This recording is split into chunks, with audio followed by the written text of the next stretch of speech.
Bonjour les immigrants, on attend avec impatience le 1er avril pour voir quels sont les changements qui vont avoir lieu au niveau de l'immigration. Le conseil que je voulais vous donner, si par exemple le PEC est réouvert, tout ce que je voulais vous dire c'est juste pour les personnes qui vont, on va dire, faire leur demande et qui savent la faire, c'est correct pour vous, qui peuvent la faire eux-mêmes. Mais les gens qui doutent, vraiment, faites très très attention. Surtout si vous avez une famille avec vous. Ne prenez pas le risque de faire la demande vous-même.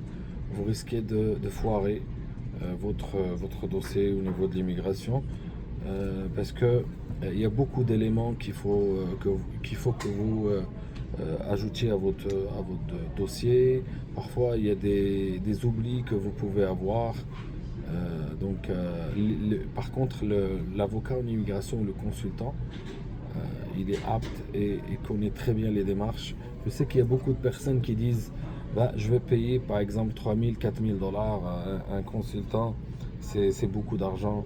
Écoutez, si c'est pour votre famille, il n'y a pas de problème, considérez-le comme un investissement.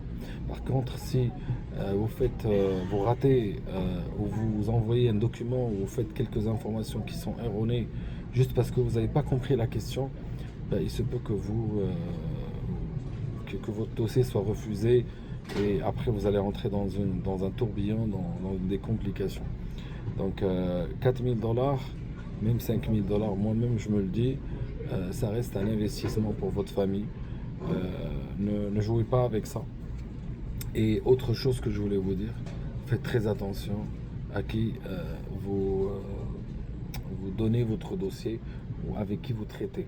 Parce qu'il y a beaucoup d'arnaques sur Internet, il y a beaucoup de faux consultants qui se font passer par des consultants et qui ne le sont pas. Donc n'hésitez pas à checker ça sur le site du gouvernement. Vous allez voir si si c'est un agent d'immigration, on va dire approuvé par l'État canadien. Je vous souhaite bonne chance.